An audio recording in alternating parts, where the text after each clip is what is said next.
Welcome everybody to the Toku Portal Podcast. Ignore my phone going off. That's notification for the stream. Hey, I am Vashi V, and I'm joined with... Decade, Rice that's Tea. your cue. Sorry, I thought we were going off Zero's order, but did it decade? Drago. Little King? Rye. And Zero. And before we begin this episode, because, I guess starting off, thanks for joining us and sticking with us through this whole season of Ex-Aid. Well, most of the whole season. We started on episode 6. But anyway, thanks for sticking with us so far. And because Build is starting literally next week, I think. Yeah, September 3rd, next week. If anybody listening wants to be a part of the podcast, just let us know. Like, we keep adding people, so you're always welcome. If you're interested, just let us know. It's a new season, it's a fresh start. If you want to have a go at it, just let us know. But maybe you're someone that's like, well, I don't really know that much about Rider. You don't need to. We'll go off on tangents about previous Rider series and sometimes compare them to the current one. Don't worry about that. So long as you're watching the current one, you can just follow along with us on that. You don't need to know anything about like Kuga or Decade. The Rider, not this decade. Or Ultraman, or Sentai, or pretty much anything else that we will connect to this. And you know what? That invitation does extend to when we talk about Sentai on Tuesdays. Okay, everybody needs to know Cyborg 009. I haven't actually seen it. I think I saw like one or two episodes. I've seen it. You guys should watch it. It is amazing. Which one? Cyborg 009. The No, I 2001 know, but series. like, I watch like, there's always like a different anime. Like the one I watched is probably different than the one you watched. Any specific one or just all? I think anyone is fine. Because the 52 episode one, what was it? I can't remember when. Yeah, I think I saw that one. That's actually really good. Yeah. Even though it's classic Ishinomori like Tezuka stylings, it's really good. The only aspect of 009 that I've seen was the 009 versus Devilman. Oh, I wanted to see that. I haven't seen that. That was disturbing. What, the Devilman part? Because Yes. the Devilman, dude, Devilman. Okay, It was original. disturbing in a rapey way. Yeah, that's sort of what Devilman is. Actually, if anybody wants, because Devilman has a different properties, like there's different shows and mangas and stuff like that. Like, if you have to read anything, read the original Devilman. Like, it's a little like exploitation, like cinema style. So it's kind of like grindhouse-ish, which is like guts and blood and overly sexual shit slightly. But the thing is, it's actually really good. And that's what I was saying. Like the original season of Amazon, season 1. I mean, not the first show, the one on the streaming platform. Season 1 basically was like a Kamen Rider take on Devilman.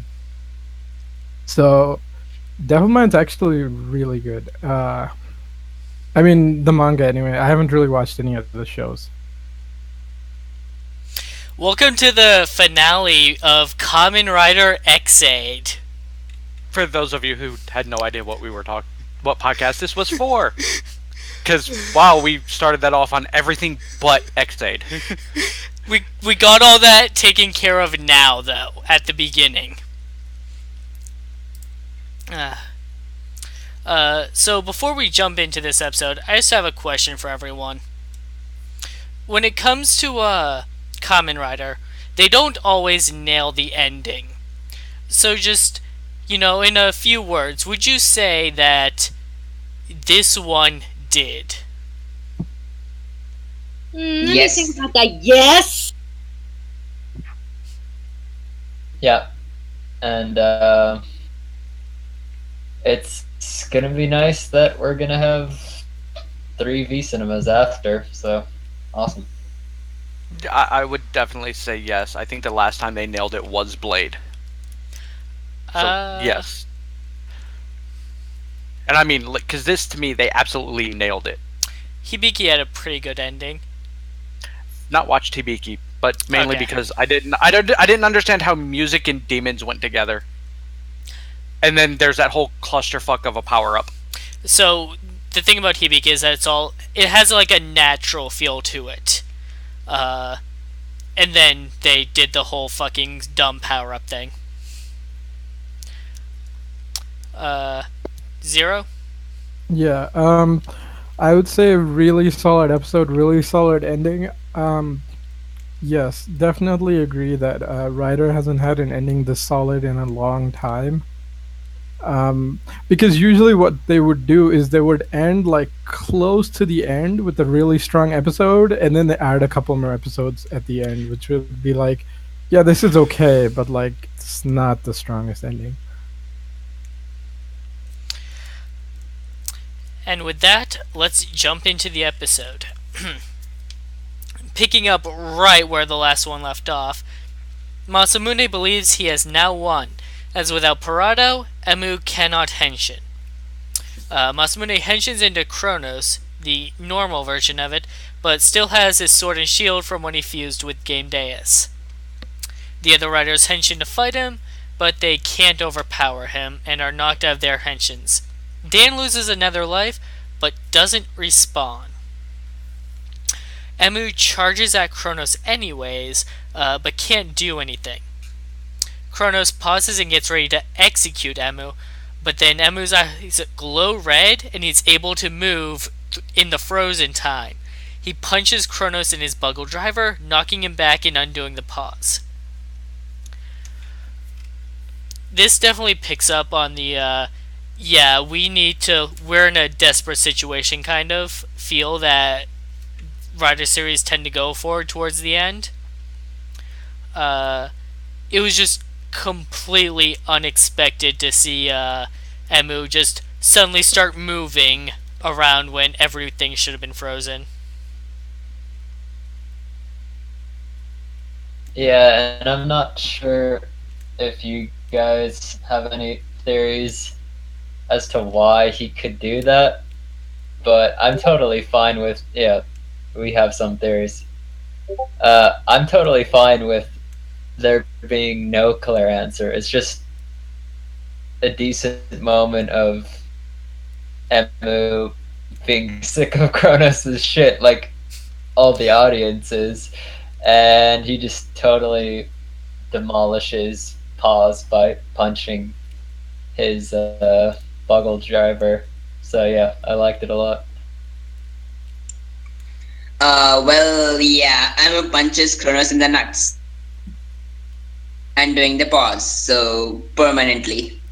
well, here's a theory that I have. You know, in the previous episode, that Parado actually removed most of Masamune's Buckster virus. That when he caught the sword when he was trying to protect Emu, before before Masamune split off from this one, he technically drained all of his power. So that's why level 2 could beat him, right? Later on, at least. And then the second thing is that Emu already has the power. He is also the one of the people who has like Buxa immunity. What happened when Graphite got the Game DS immunity back then in the few episodes? He could actually move and pause. I think same thing happened with Emu. That Emu after Parad got, what do you call it? Kill ish. When again that comes later on. Like when he gets reinfected, maybe like once his immunity still has the immunity to Buckster virus, so he could move and pause like Graphite did a few weeks ago. Yeah, that's the best thing I could come up with. Hey, it works. Yeah, because at least as far as whatever it has been told, once you have immunity to Game Deus virus, then you can move and pause. Maybe he got the immunity to Game Day's virus because because Parado was using the double X shot and that before dying, and then he got reinfected. So yeah. I'm a fan of the idea that this was just the first instance of Kronos' powers wearing out, and Emu was the closest to him at the time. That works too. At least, yeah. Sort of like a range thing, then? It would make sense in my mind. Because anyone, like, in Kronos' driver will be immune, so... That's true. Yeah, those are both solid. Sorry, go ahead. You're okay. Like I kind of like it being the idea of it just being Emu just finally being sick of Kronos' crap. Like Drago's entire explanation makes perfect sense and exact sense. Because yeah, that's what the whole double X Mighty Doctor's Geshat was the immunity to Game DS. So yeah, there's logic behind Parado now basically being immune to it, and whenever Emu's eyes flash red, that's Parado taking over. So yeah, it fits in. I like it. Okay, wow. This is interesting because like everybody has a different theory, which is pretty cool. Quintavis Lockhart says because of Parado. So yeah, that's close to what you guys are thinking. Mine was see, the Game Deus thing kind of works, but it kind of doesn't work for me, or at least I didn't think of that because like for me, I'm like, well, Dan's cured of Game Deus, like he should be able to move too. But yeah, you're right, he's closer and stuff. Or Emu is. Dan wasn't there at this scene. Yeah, there's that too. My other thing was like the reason I thought it worked is because Kronos tried to take away Emu's ability to use Hyper Muteki once, and like Emu's body still retained that information. So like basically like Emu, once he had it, you can't take it away. So I'm just thinking, well, whatever, you just took away Muteki, but like Emu still has a little bit of it left, so he just used all of it to hit Kronos, sort of going half Buckster or whatever. When he does his hollow thing from Bleach. Basically, that's what I thought happened, is like he summoned a little bit of his like Buckster side to activate Muteki or the remnants of it. Either way, like we all seem to have slightly different theories, but the outcome's the same. So interesting, anyway. The outcome of Emu crotch punching Masamune stays the same.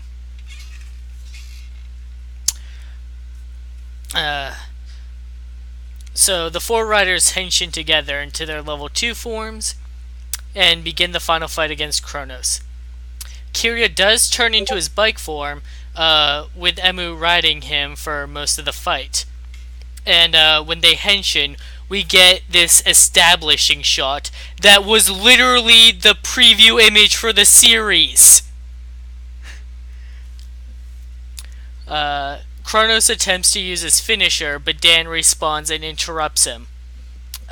Kronos wonders how he's being beaten by level 2s, and Ex-Aid says it's because Parado gave his life to weaken his virus. Ex-Aid and Kronos collide with rider kicks, and it's Ex-Aid who wins. Masamune, rather than going to jail, injects his busted Rider Chronicle Gasha into himself, taking his own life. Yeah, this is a solid final battle. I kind of like that they did in the level 2 forms, because it's like, alright, cut the bullshit, let's just show these riders what they're good at. Forget all the like big cannons that we strapped to Taiga's arms. No, just his normal gun. Let's just show what he can do with that for once.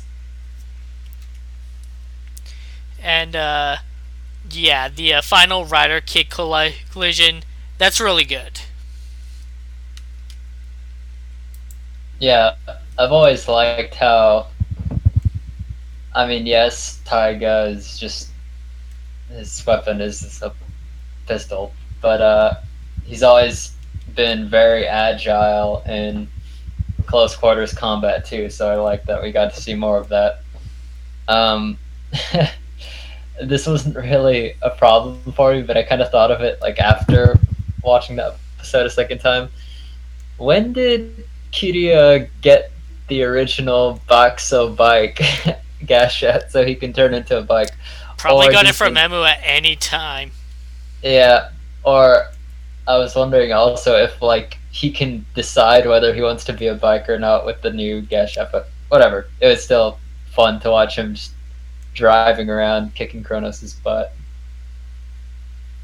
So yeah, I really like the fight a lot. And then of course having Excite playing in the background is always the best. I don't know. I really like this ending because literally everybody got involved in the fight. I mean, Parado and Poppy and Nico excluded. I mean, every year the five core main riders from the beginning all got involved, and this is one of the. That is what I really loved about this and this fight. Everybody is fighting Kronos and kicking his ass. That was the best thing to happen in this in this episode. And also the fight choreography was really cool, and in the darkness of the night the colors blended well with the darkness while fighting Kronos, and the shoots shined a bit, like it gave the darkness gives the suit a bit of a shine. And also the fact that the rider kick collision was epic, because when have we had a fight ended a rider kick collision in any time in the entire series? I'm talking about entire Kamen Rider franchise as a whole. Both the opponent and the hero doing rider kick. Okay. Ex-Aid and Parado earlier on. Yeah, that's Yeah, what I'm talking about at the final episode. I. Otherwise, Wizard. wait, wait, White Wizard also did a rider kick? Yeah, at the end. Oh no, but Gremlin was the final boss, wasn't he? Yeah, yeah. I mean, the thing is, when I saw that rider kick, I'm like, I wish they would have done like a more Ex-Aid rider kick, because like Ex-Aid has had really cool ass rider kicks. Like his first ones was all like bouncing around and then hitting him, and then like Mighty Brothers had like My the brother's attack. rider kick Yeah, they were is attacking from both sides, and like it's an X. I mean, it's a double and drive fusion, and that was cool. But like this, and I saw it, I'm like, oh, okay, so this is like Wizard and Magic Land finisher. And I'm like, that's right. cool, but I'm like, like I wish it was a little more X80. Like instead of just going for the kick, I wish he would have used his mobility. That would have just been perfect. But otherwise, it was solid. What did you guys Uh, think? Also, one last thing. Quintavis Lockhart says she liked the fight. Also, um, and then I guess it was King's turn. So, what did you think? Oh my fucking god, I adore this fight scene so fucking much. The aesthetics, the action, the sequences, the fucking. Oh my god! I honestly don't know what to say, because this whole fight was amazing! And just the rider kick at the end was fucking awesome! And I know it's gonna sound cynical for me to say this, but I'm so happy Masamune is dead! Because now we don't have to deal with this bullshit anymore in jail! I am so happy with this! I don't know what else to say besides I fucking love this! I honestly thought from seeing the monster form in the movies that they were gonna keep Kronos alive. And I was like, ugh, no. But no, if he's dead, we're just gonna see Game Dace's monster form again in the movie. Hallelujah.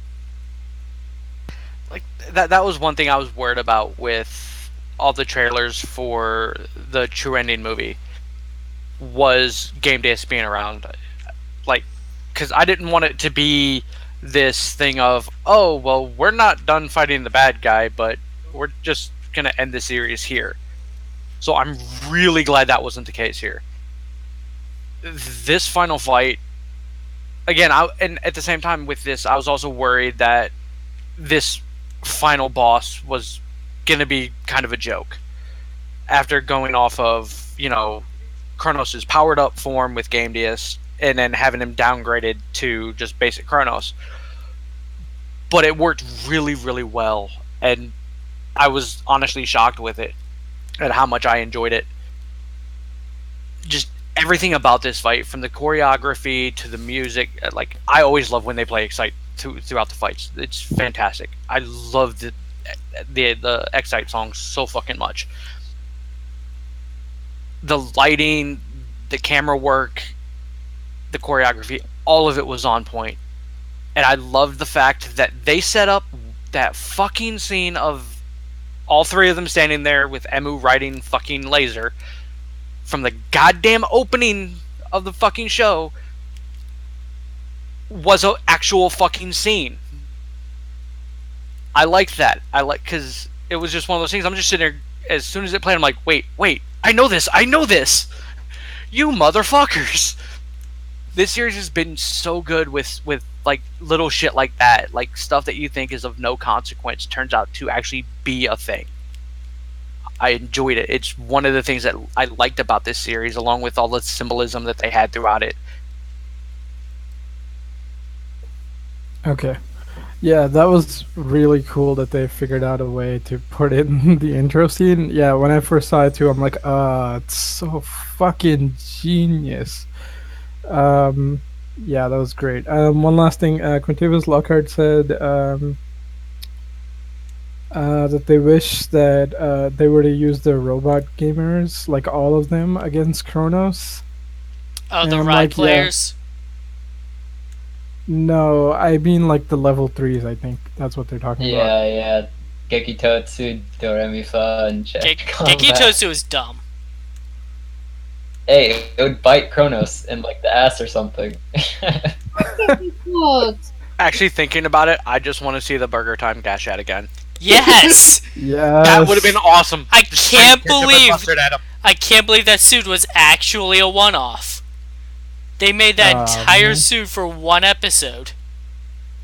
Well, maybe not. It might come back in a thing if Ex-Aid ever needs a speed form in like a movie or something. But yeah, for this show, it's kind of sad that it was a one-off. But it would have been cool to see like all the level 3s, or even if they didn't equip them, like how like for all the stupid that was the end of like on Double's last episode, like the one cool thing is like they used like Shotaro used all the gadgets, and I'm like, oh, that's clever. It's stupid that you're beating this boss, but that's really clever. I wish they would have used like all the Ex-Aid gadgets, which are basically the level 3s. It would have been nice, but otherwise pretty awesome. Go ahead, Rai. Alright, Wait, before that, just saying. go on. Huh. Okay. What?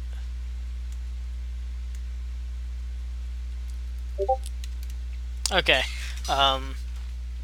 So that was like about the first half of the episode. I'm gonna go over the rest is the entire cleanup, so I'm just gonna go over that in one note. Although Kamen Rider Chronicle is over, there are bugsters still at large that need to be dealt with and patients to be cured. The Ministry of Health wants to start on a new drug to counter game syndrome. The CR director asks Kiria for his expertise in pathology in developing this. Taga is being allowed to act as a game syndrome specialist, so he can still operate as a doctor. At a press conference, Emu reveals that the victims of Kamen Rider Chronicle did not reappear. He doesn't believe that they're dead, though, and says that they'll be working on a new way to restore them. He says that it's possible they could find a vaccine in 5 to 10 years. Kiria goes to Genom Corp to meet with the new CEO, Sukuru, the guy that finished making the Juju Burger Gashat and therefore created Burgamon. Kira goes to meet with him to work with him on developing the new drug. Gundam Corp is going to get involved in that. He didn't intend to become the new CEO. That just kind of happened. Personally, I feel like the writers only did that to have a familiar face sitting in that chair, because I don't see him deserving that. It. What? You missed it.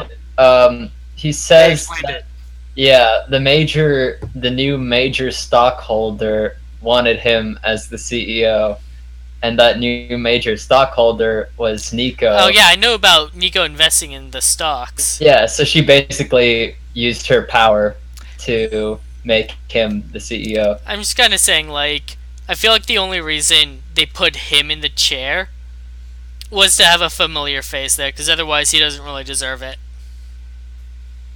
Yeah. Being a CEO, I mean.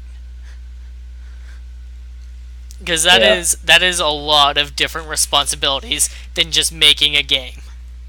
Well, in I know, fairness, but he was a section lead anyway, so it's not Yeah. terribly out of his realm. Vashi. and in fairness, there's now been 4 CEOs for Gundam Corp, and he's the only one who's not been a giant fucking dick. Yeah. Or CEO Crazy Pants.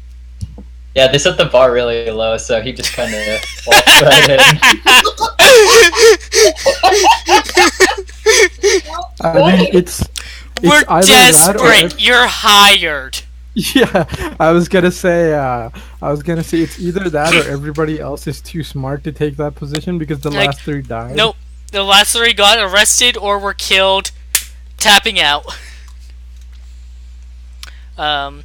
Nico, having graduated from school, has invested a lot of money in Gundam Corp and goes back to Taiga to work as a clerk. Now, if some of you are wondering, wait, where does Nico have a lot of money? It's because she plays games professionally and wins tournaments and such, so she has a ton of money from that. Hiro is giving a surgery lesson and cuts a cream puff as an example, giving the students the wrong idea that they should practice on cream puffs. Emu, returning to CR, hears Poppy's voice upstairs and rushes up to see Dan playing Do Re Mi Fa Beat on her arcade cabinet, bragging that he completely restored her. When she said her goodbye to Dan, he cultivated her in his body. Dan also points out that Emu was able to henshin after Prado was gone. It looked like he had vanished, but he had unknowingly infected Emu again. Prado separates from Emu, equally surprised to be alive. Emu asks Prado to work with him. There's an emergency call, and Emu answers it. Series end. As far as like the whole where they now stuff happens at the end of Rider series go, this is one of the better ones. This really actually shows all our characters moving on with their lives, but still showing like, okay, so they're still being affected by all the Bugster stuff because they still have to deal with it. This is a fantastic cleanup. Yeah, they kind of tricked me for a second there with Nico being back in high school. I was like, aw, now she's not going to see Taiga as much. And I was like, nope, I graduated and I'm going to be your clerk. That was great. I loved that. Yeah, not much else to say.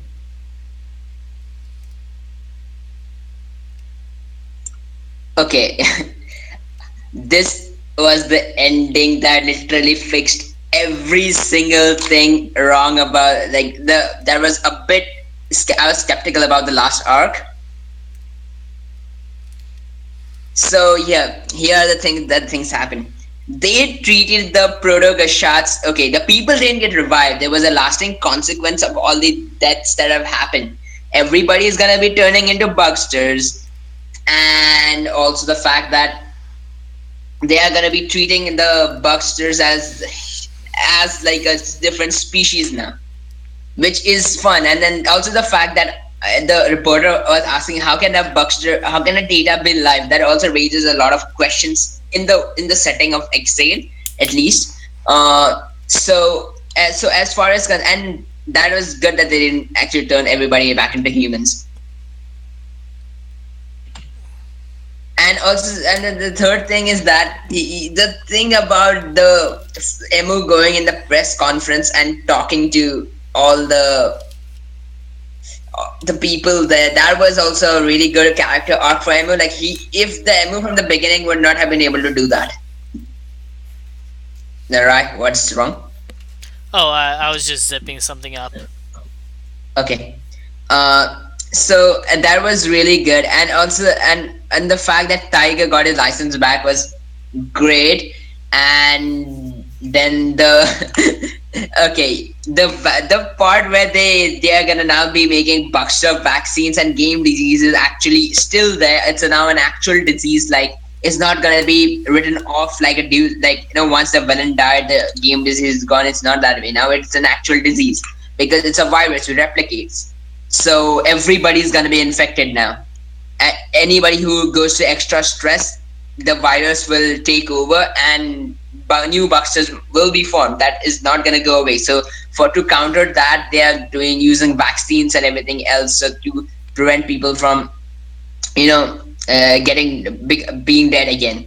So for that, at least Kiria, who has been a really good scientist in the show, as far as I can say, will be making the viruses, will be making the vaccine for the viruses, which is pretty medicines and vaccines for the viruses, will be pretty good thing to leave Kiria on as far as his character is concerned.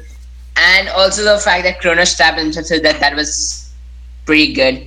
And the fact that Poppy and Parado came back from the dead was also great. And they didn't use Deus Ex Machina for that. They used like a in lore what do you call it thing to bring them back, because Bucksters are technically immortal. So if the Bucksters had been killed, like what do you call it? If the Bucksters had been killed, if Parado and Poppy wouldn't have been cultivated again, they would have lost their memory and there would be new people instead.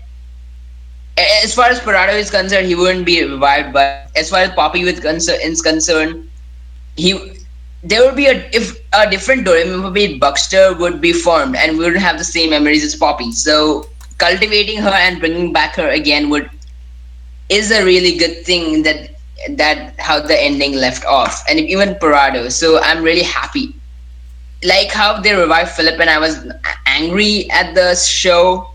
I was angry at all the revivals that they have had. Like even Tachibana in Blade, I was not that satisfied when he was revived. I like the character, but still. And so but in this episode, when Poppy and Parado got revived, I screamed in joy because how much I liked this character and how much it made sense for these characters to be alive. Yeah, I'm done. Yeah, that was great.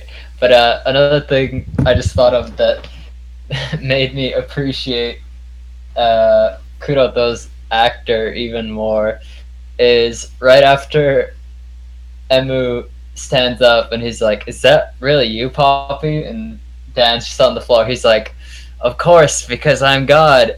He literally gives himself his own echo. He's like, "I'm God. I'm God. I'm God."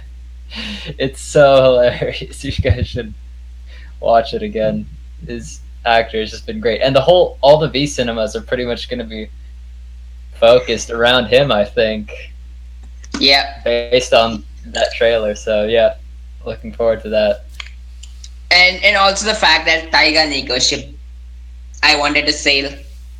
I don't know if they're gonna sail it or not, but I assume it's sailed.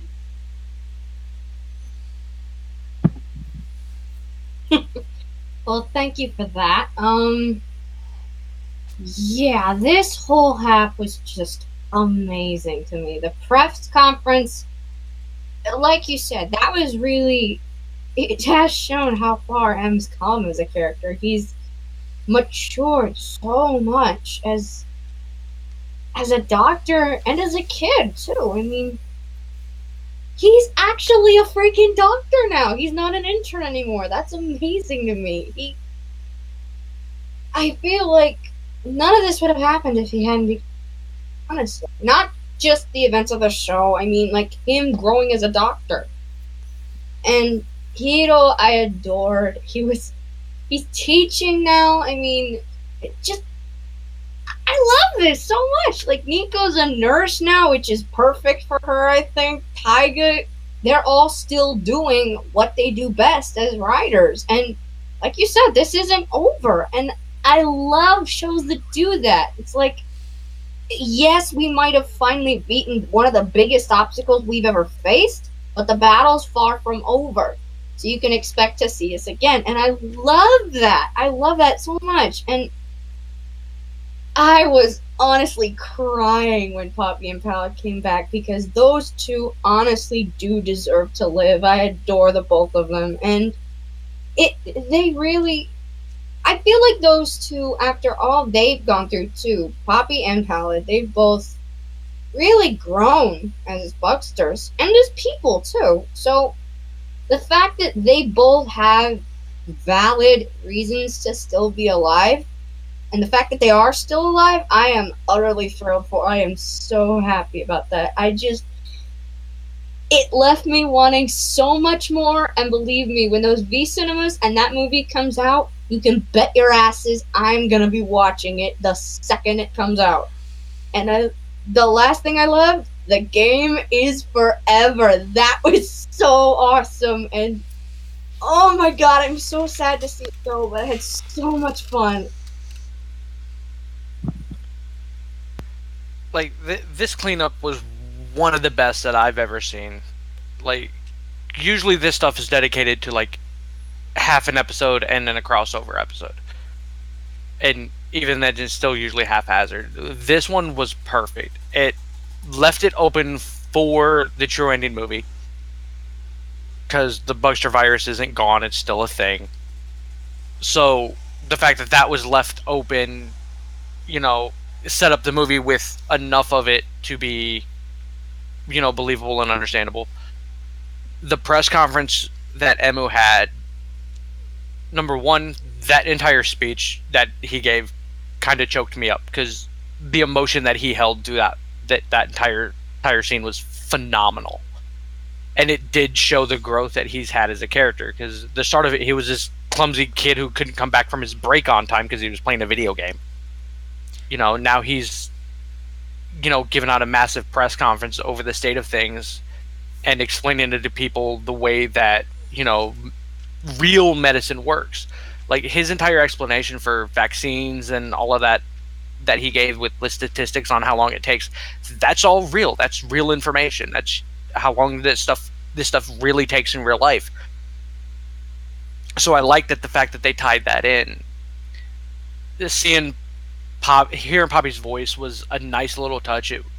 The seeing her pop up, and then the explanation scene that Dan gave with the flashback to him catching that one particle. It's one of those moments where you're sitting there looking at it going, I should have caught that. Or realized that it meant more than just the symbolism of loss, which is typically what that type of scene means. Whereas here it wasn't so much, it was loss, but it was also the chance to save, which it was a nice touch because this series has been on par in terms of excellence when it comes to symbolism in this series. To the point of even when Parado comes back, because they both end up on the floor and they're in the exact same pose. Like literally, their legs are shaped the same way, and it's literally just a mirror image almost. It's phenomenal. It's the fact that, and even so far as like the Taiga and Nico thing, which by the way, Drago and King, don't ship it too hard. Zero, try to sink it. Oh wow! Daily reminder that Zero hates shippers. I'll get to that. I am the god of callback. This series overall has been just absolutely phenomenal. And if I hadn't went back and watched Kamen Rider Blade before this series finished, this would by far be my favorite series. To me, this is second only to Blade. Um, the fact that they wrapped everything up nicely. They pointed out that, like, even the fact that Kiria was just more than just a corner, which we had the one or two scenes after his death that pointed out that yes, he was actually a pathologist. It was something that they just kind of ignored. They just kept calling him the corner. Um, so, and then, like I said, the stuff with Taiga and Nico, even like the little stuff of Taiga picking up the button that Nico had dropped and sticking it in his pocket instead of throwing it away.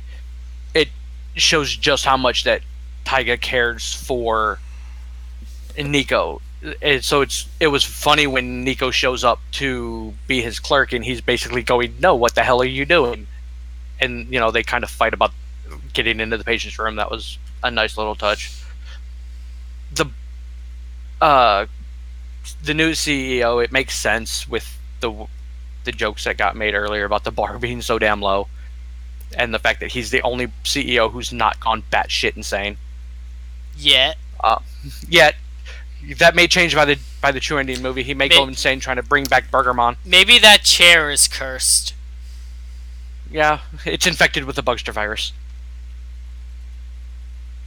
But yeah, it's like overall, it's like this was just a phenomenal wrap up and a phenomenal cleanup, and I have no negativity for any aspect of this cleanup.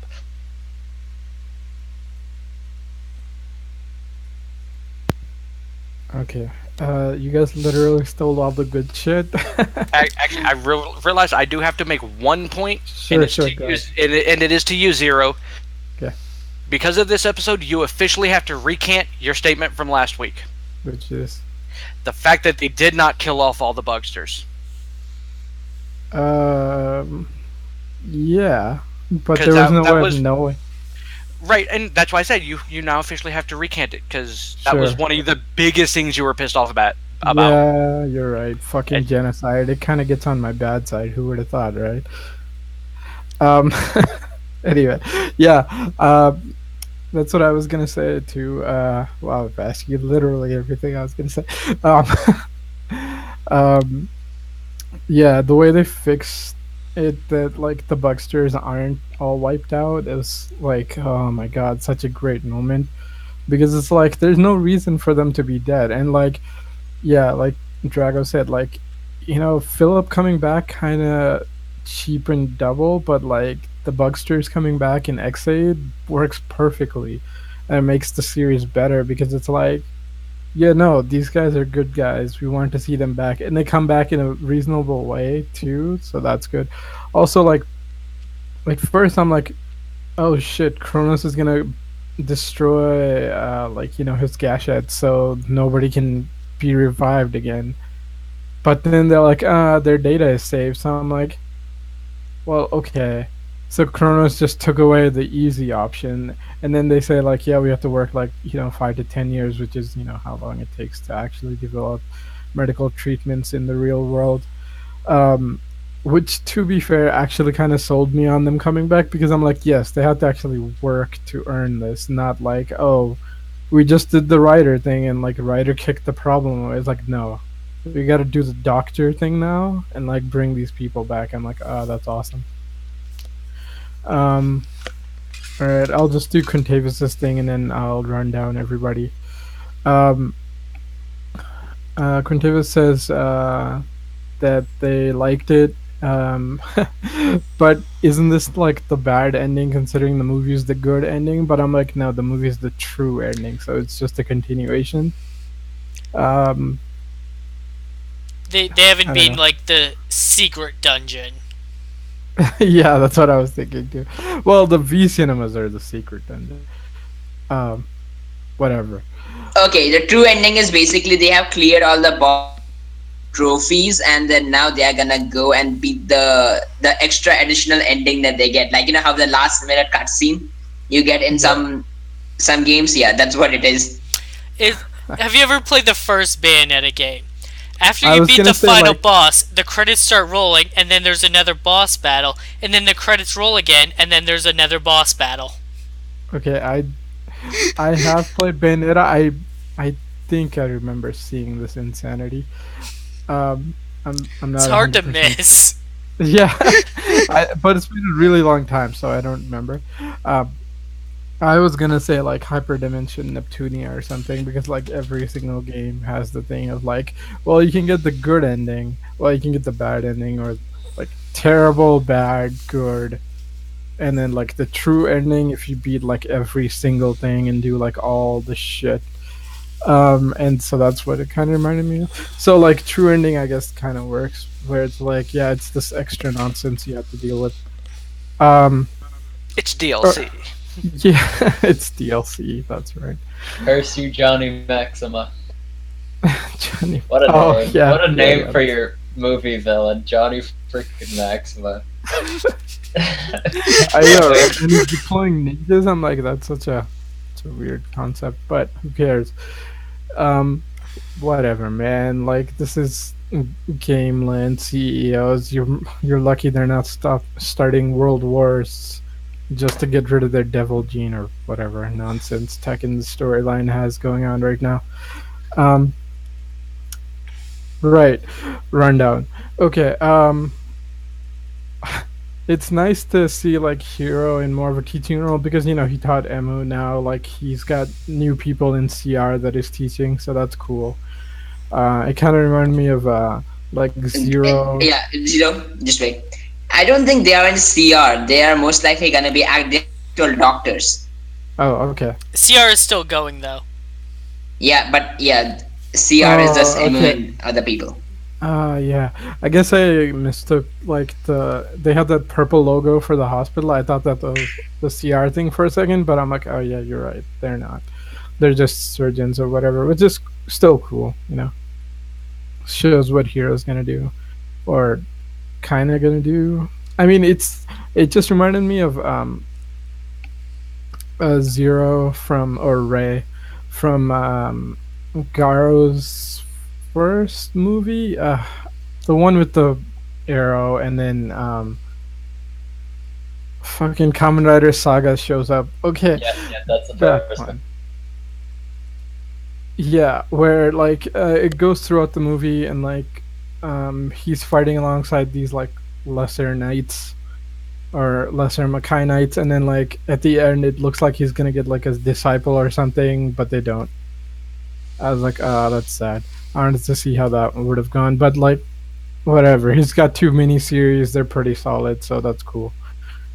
Um, okay, Kyria getting like, to head the team that's dealing with the vaccines is genius because like he's literally made the only bugs anti-bugster weapon in this whole show. So like, yeah, giving it to this guy makes perfect sense. Um. Okay. Who else? Right. Then we have like the whole Nico thing. Okay. Her going back to school, I was okay with, and then she's like, "Oh, well, you don't have to work because you have all this money for gaming." I'm like, "All right, that's fine." And then she's like, "No, I put it all into stocks." I'm like, "Okay, kid, you're too young because that's not how stocks work, and you should never do that." Um, and then because I don't want this company I like to go under, I'm like, oh god, that's such a terrible idea to put all your savings um, She into can one make company. more. She has her whole life ahead of her. Okay, She is terrible at diversifying her portfolio. yeah, that's true. I don't know stocks, and Okay. I even know that's a bad idea. She missed like half a year of school, okay? She's a smart kid. She wouldn't like. Here's the problem with putting all your money in stocks. No, That like, means I get it, I No. get it. Yeah, the only money you will now make is in dividends, which means if Genom Corp makes money, you will make the extra percentage of profit. You will not get back your shares because that's literally over. Like, if somehow Genom shares make twice as much money, and no, because maybe 3 times as much money as you put in, which is fucking madness because, like, nobody wants to go near this company. Considering you're the majority stockholder now, like, could you imagine how shit value the stocks would? Okay, whatever. We're getting into useless stock shit. The point is, it was a Tried dumb warning decision. you. The children don't know any better. No, I'm like, no, Nico. This is like literally the worst thing you could have done. Um, anyway, um, and then she goes and works as like the clerk. I'm like, okay, I hope to God this is temporary because I'm like, if she's like, oh, I'm just gonna be a nurse now, I'm like, what the fuck? I'm like, yeah, cool. You like to hang out with Taiga and all. That's awesome, but like, I hate them being so intertwined because it just makes her like, oh, you're not a real character. You're just a side character. You know, like because her thing was Okay, I play games. let me explain. No, no, no. But the thing is, like, the best thing in the world for her is gaming. So I wanted it to end with her going and becoming like the top and like going to reclaim her title or whatever. Like king of games type shit. But it could just be temporary. Like she could go back to that. Yeah, go Drago. Okay, here's the first thing is that she can literally go to a gaming she wants because she is not an official nurse at the moment. And two, and two, this entire thing of Nico and Taiga is a blackjack reference because that's what Taiga's character is. He's blackjack but in Yeah, Ex-Aid. yeah, yeah. I got that part, and that's why like the whole thing where, oh, I see you need a clerk, and I'm like, oh, okay, they're just solidifying the blackjack thing, which I'm like, okay, that's Blackjack fine with. Pinocchio relationship. Yeah, Yeah, pretty pretty much. much. Uh, which I'm okay with, but like, I hope like she continues gaming because if she just gives that all up just to be a nurse, that'd be so stupid. Because you just like strip, like it's like taking away Emu's shit of like, oh no, Emu beat the boss, he's never gonna game again. Like that's dumb. No, no, Emu will game only on his free time because the thing is that he's a really good doctor right now, and then gaming just to lose that all is gonna be No, a no, no. pretty. I know that's fine. Like it makes sense for Emu, but like Nico giving it all up doesn't make sense. Rather, you're I correct. don't think that Nico gave it all up. I just think that Nico is just not gonna game for a while because her life was a game at the moment. Yeah, that's what I was thinking too. Like I'm okay with it because it seems temporary. It would suck if it was permanent. All right, moving on. Who's in there? That's why kids shouldn't be rich. Eh, whatever. Oh, Like thanks. the problem is nobody should be rich because you make dumbass decisions when you're rich.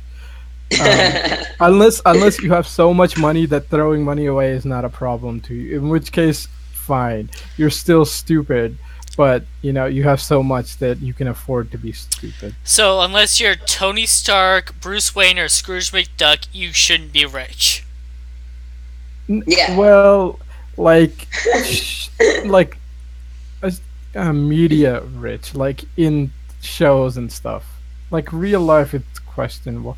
Like, this is a huge ass topic. We're not getting into this. Yep. Yeah. Even Tony Stark, the only reason half his shit works is because he's so rich. It doesn't matter that he just blew up like 50 Iron Man suits. Like that was a dumbass decision. Let's not get into that though. Okay. Go ahead. Did you have anything to say about Dan? Yeah. I was just getting last like 4 or 5 characters. Emu's mentor, like man, I thought he would have more to do in the show, but for what he did, he was good. So, nice to see him at the end too. Hero's dad, same thing, very little, but he was fine. I wish he had a little more to do, but what can you do? The show has too many characters as it is.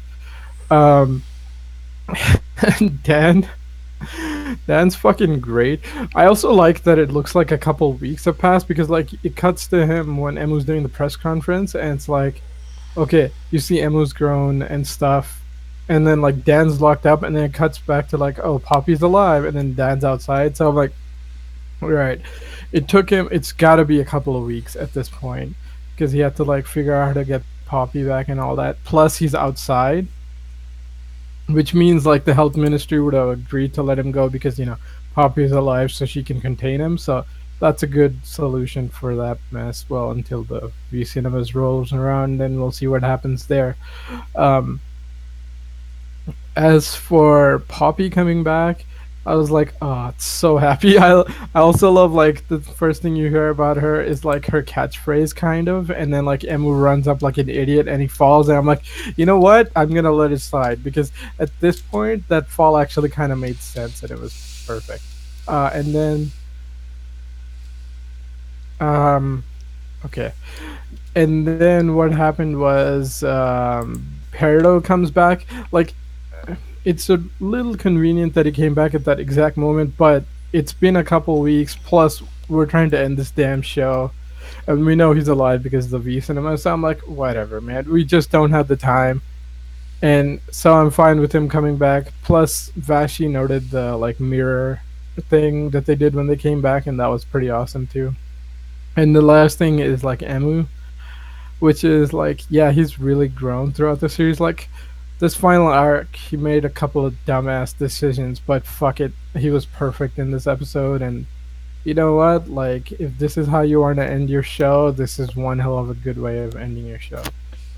And right, I guess you can take over. What are you guys posting in this? You just read that while I talk. The characters we started this series with are not the characters we ended with. One of the first things we saw Emu ever do was trip over air, fall onto a cart, and roll down a hill like a fucking idiot. And it was awful. It was absolutely terrible. Contrast that to Emu standing at the press conference, just naming off a bunch of the different victims of Kamen Rider Chronicle, or just Bugster Virus in general. Like, he named Saki, he named Kiria, he named Dan and both his parents. Completely different characters.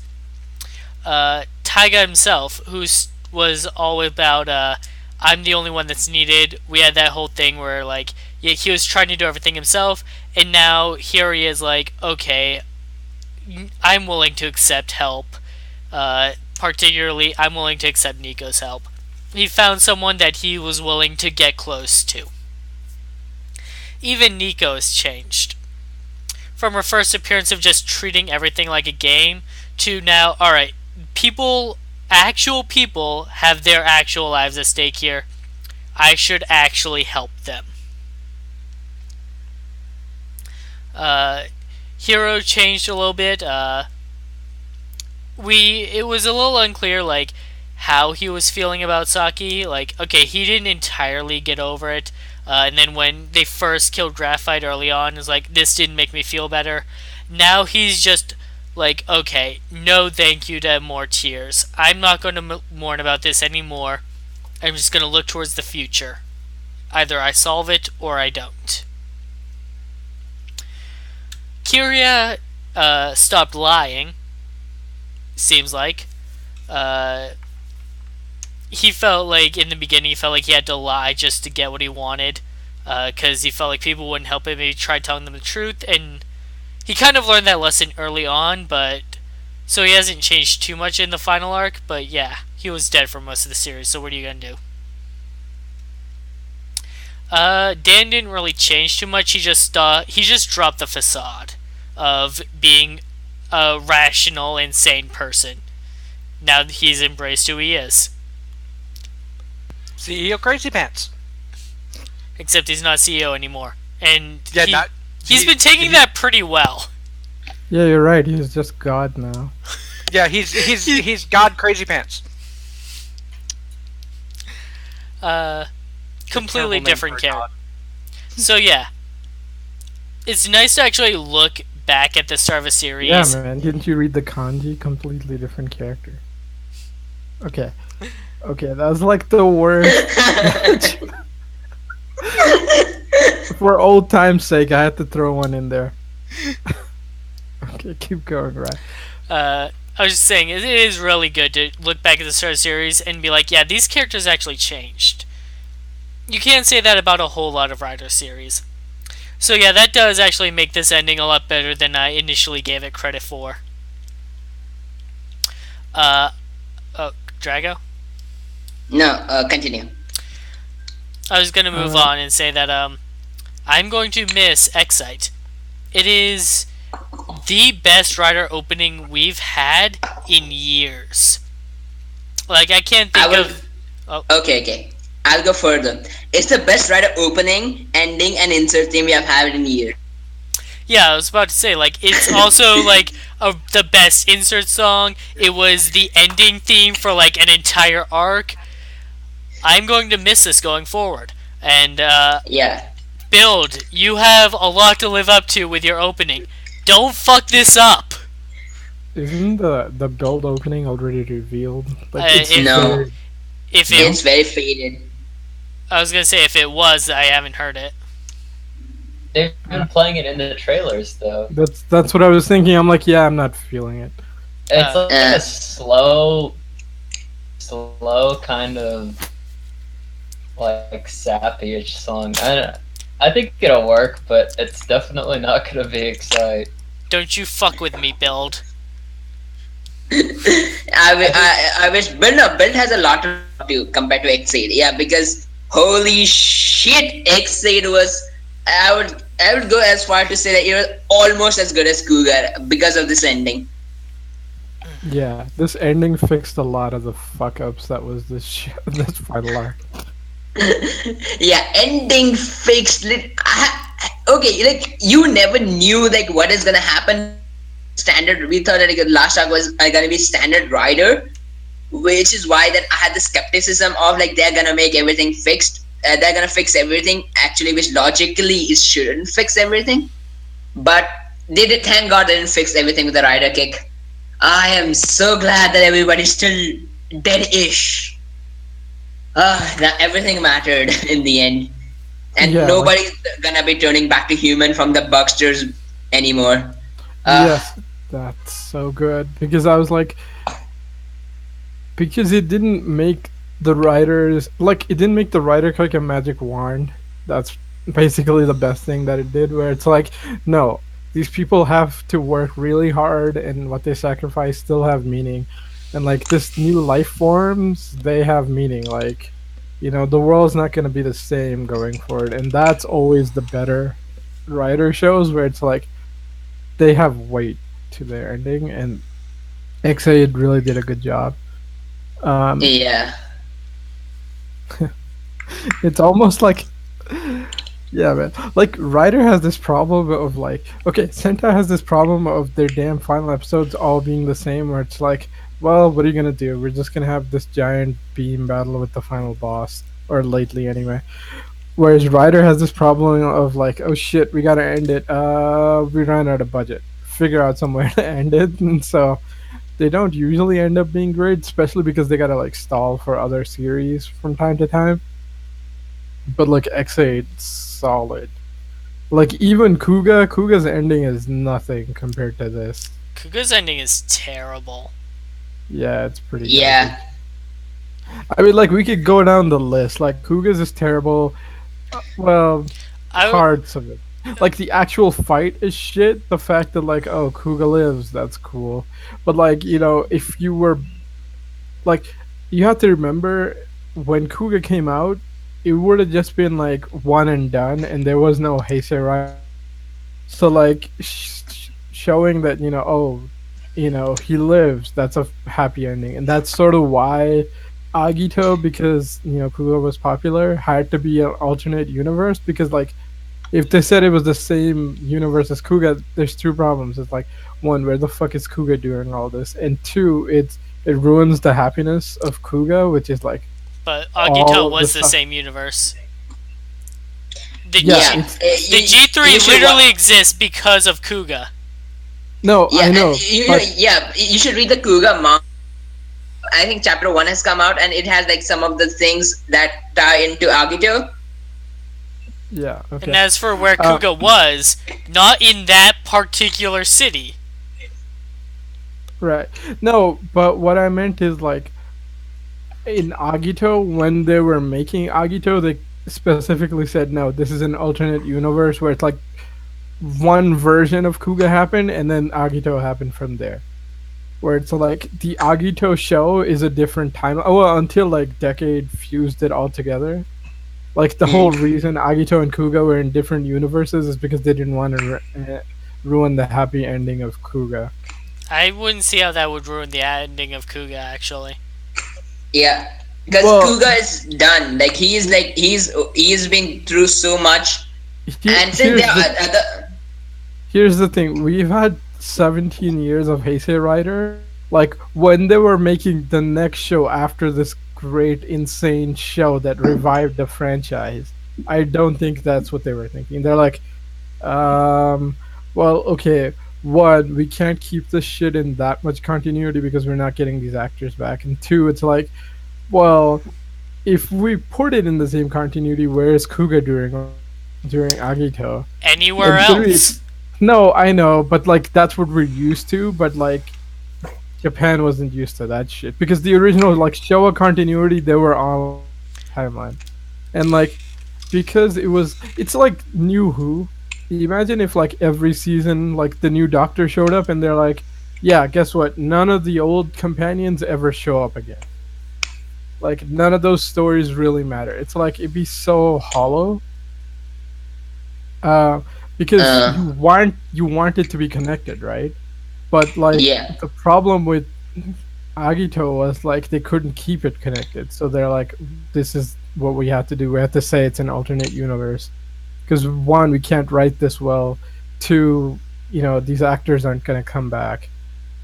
Um, so things like that. Like this is not what I want. This is what they did, right? Like that's why like Agito was a separate universe and Ryuki was a definite separate universe because, like, Kuga had a happy ending. All Agito is an alternate universe because they didn't want to ruin Kuga's happy I ending. really don't think Agito is an alternate universe. It references No, Kuga no, way no, too much. no. It okay. Now it's not, but when they No, made back Kuga, then, I don't think it was. no, it was. But what they said is like this: like imagine Kuga's ending ended differently, I where don't. it's like No, basi- wait. maybe What? maybe the first Kuga died in Agito, Agito's. Agito doesn't change anything about what happened to Kuga. In No, fact, it I embraces it. Okay, here's what no. actually, according to the producer, Okay, I've. basically think of it like this. It's like basically Agito is like Flashpoint, sort of. Where it's like that's what they originally treated Agito like. It's like Kuga happened, perfect ending. There was no monsters after Kuga. And then they're like, "Oh no, we're making Agito." And it's like, okay, well, Kuga happened. This is a slightly different timeline where bad shit still happened. And yeah, I know Agito is the same universe thing, but what they said is no, it's a slight I alternate universe, I'm gonna and need that's a why like a source on that. whatever. The point is that's what they've been saying for years, but at least that's what I've heard. I mean, that's mostly the main reason why they disconnected all the Rioter shows after, like, and then specifically what happened is like Agito ended, and it was like Kuga ended happily, so they're like, we don't want to ruin this happiness, and like Agito ended happily, and then the creators of Ryuki is like, this is bullshit. Like people getting like more rider powers isn't gonna make the world a better place. It's just gonna make it dangerous, and that's what Ryuki is. Uh, so basically, like Agito is like, oh, we don't want to ruin the good ending of Kuga, and like Ryuki's like, fuck that good ending of Agito. We're telling the story of what happens when some assholes get rider powers. Um, yeah, so it's weird. Like Kuga's ending is stupid, but it's sweet. Agito's ending is sweet and decent. Ryuki is a great ending. Faiz is a terrible ending. Um, because basically, Blade like, is the What? best. what? Blade is the best ending. Yeah, Blade is the best ending. It's because like Faiz's like last three episodes are like, it's like season 2 of Faiz just started up, and like we crammed it into 3 episodes. It's so weird. Like it comes out of nowhere. Like it makes some sense that this character would do this, but like there's not enough time passed. You know. So it just feels like you literally crammed another season in 3 episodes, and that's what the ending of Faiz is. It's so weird. Um, Blade is great. Uh, Hibiki I never saw till the end. So I Okay, don't know. so Hibiki does have a good ending, but the last episode is rushed because it's 2 episodes in one. Oh, that sucks. Yeah, but other than that, the actual like final scene is really good. That's cool. Yeah, and then Kabuto. Kabuto has a terrible end Okay, because like I would actually argue against that. okay, Here's the thing: Kabuto's fight was terrible. The No. the fact that Kabuto and Gatak like they go to different paths, and then the friendship that's acknowledged between Kabuto and Gatak, that actually was great in the end. Yeah. Like where the characters ended up, that was great. Otherwise, the See, fight was my- terrible. yeah, my thing was it was great, but like Kabuto had like this perfect ending, and then like they're like, nah, Hendo's like, fuck it, I'm just going to revert all of the things I've learned throughout the season to do my own shit because that's my catchphrase. I'm like, you fucking asshole. Like the point is like as bad as like Ex-Aid's final arc is, Kabuto's final arc is much worse because it literally like reverses all of Kabuto's character development just to fit with like this stupid catchphrase, and I hated it for that. And Um, that's like the point is like Kabuto has no reason to be in. Dude, work with your team. They want to help you. He's like, nah, I just gotta solo it. And I'm like, it's fucking terrible, man. okay, but Kabuto isn't the main character in the show. He becomes a cop. They made Kabuto too strong and didn't know what to do with him. Yeah, Yeah, that's, you know, Kabuto was supposed to be a Deus Ex Machina because Kagami was the main character. yeah. See, that's the other problem of like Kabuto is like there's so many good arcs. Like the way Kabuto should work is like, okay, this is the weirdest shit because like you know how in like Decade just shows up. There's a situation and then he like solves it and he moves on. Well, in the good episodes, in the other ones, he kind of just meanders around. And it's just a train wreck. But like that's sort of what Kabuto should have done, where he's this insane force that shows up and it's like, and he like messes with shit, and like the normal people are also fighting. Like, oh, it's so hard to explain. Like Kabuto's a mess. That's its problem. Like it tried too many things.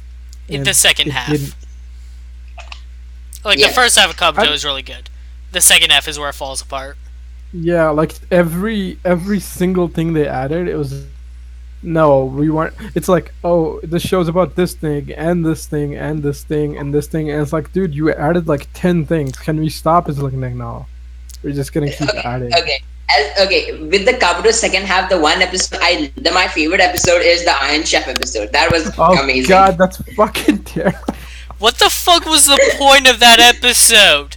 Okay, it was just a damn Iron Chef joke, Like- but like it's so, Why- okay.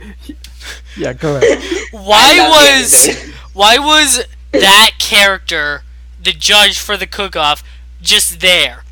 And why was he just randomly like casually like, okay, I get why he was there, but why was he just being so casual about this? All these characters should hate each other. What the fuck is going on in this episode? Yeah, that's the thing. Like, it's trying to do that Ryuki episode where, like, you know, where like Blade, Knight, and Zolda are trying to like fucking lie through the entire episode, and like the secondary cast is basically wrecking an apartment.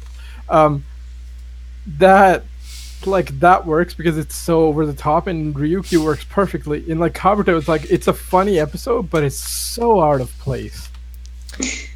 Like, just to make an Iron Chef joke, like, come on. Like, I think as soon as that episode happened, I'm like, this show just jumped the shark. Like, it was fucking very close for a long time, but like, as soon as that happened, I'm like, nope, it's done. It's just gone right off the deep end. Okay, if that episode you just remove all the references to Kabuto and you just pick that episode, that was a gold Yeah. mine. Exactly. It would work better if it wasn't a Kabuto episode. Like, it's funny, but like it doesn't work in the show because like the show is serious and then it just comes in. I'm like, I get it, you're doing a parody, but this is like the worst time to do this. Like, if Yeah. it was if it was earlier on, it would have worked. Did you have something to say, King? Dang. Oh, alright, so Kabuto's ending's good. What about Deno's? So I haven't seen dinner, so go ahead. I would say Deno does have a good ending, but its final antagonist is one of the worst final antagonists any Rider series has ever seen. Really? Like, Yeah. he is. I'll, First off, he Explain. comes out of nowhere. Like, there was no reference, no allusion, nothing to suggest this character even existed, and then he just shows up in the final arc, like, so yeah, I'm the one behind all this. And then you learn his motivations, and it's like, imagine when we thought they were on their own had better motivation. You're just insane, and not in the entertaining way like Dan. Like, I know that guy was a prick, and that guy actually ruined like Deno, like a bit of Deno for me. But it is, as far as ending goes, Deno had an amazing ending yeah, with the Deno final battle and everything. still had a really good ending. Just the final antagonist is shit. King, your mic is on and you're hitting it a lot. He makes a much better Ultraman. I was gonna say that. So which Ultraman was he? Wait, Isn't he Orb? Orb, Right? yeah, Orb. Yeah. Okay, so I He's haven't the seen final You want antagonist. to say the thing about your Ultraman thing? Oh, Um. Bashi. So hey Zero, do you recognize Taiga? Yeah. Yeah, he's from Ultraman X. Oh, okay. So here's the thing. I don't watch a lot of Ultraman. I've seen like 2, maybe 3. I I've just seen like 1 or 2. Yeah, yeah. I'm See, watching I G. I'm watching G right now, like Oh, episode 1 3. and 2. So, and then I watched the Orb. That's about it. Yeah, see, I've seen Mebius and Nexus. So like Mebius is okay. Mebius is weird. It's an anniversary show, so like a lot of the older Ultramans show up in there for like one episode. It's pretty cool. Those crossover episodes are awesome. But the thing is, like Mebius is a really like heartfelt and happy-ish show. Like basically, imagine if you were writing a Superman show, except Superman was Ultraman. Or I guess technically it'd be closer if you say like Supergirl, because like Supergirl has like a defense team she works with. So like, yeah, imagine like a Supergirl if it was Supergirl was Ultraman and happier and good. That's what Ultraman Mebius is, and it's fucking awesome. Um, Mebius's Okay. last episode's great too. Um, Kiva. So, yeah. Kiva has an undeservedly good ending. What Yes. undeservedly? Like its last 5 episodes. Okay, it's because its last 5 episodes are great. The final arc is a little eh. But- Yeah. Yeah, it ramps up to its ending and it's fucking Yeah. awesome. Kiva does have a really good ending. Yeah. No. I mean like the only problem I have with it is like Otoya, like come on man, like use Kivat the second like 3 times, bro. But I'm like, okay, if he was just a normal human, he wouldn't be considered legendary. And then like throughout the whole show, it's like, why is this asshole like this legendary person? Right? Like why does everybody respect him? And then you watch like the ending of Kiva and you're like, oh, like now I see why like people have so much respect for this guy. Because like when it really counts, he really stepped up. Yeah, he became from a like I like Ochoya's arc because he became from a like a normal guy, a normal guy who is also sleazy, and he's also a really really not good person.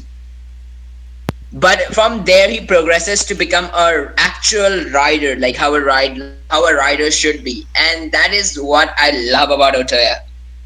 I know.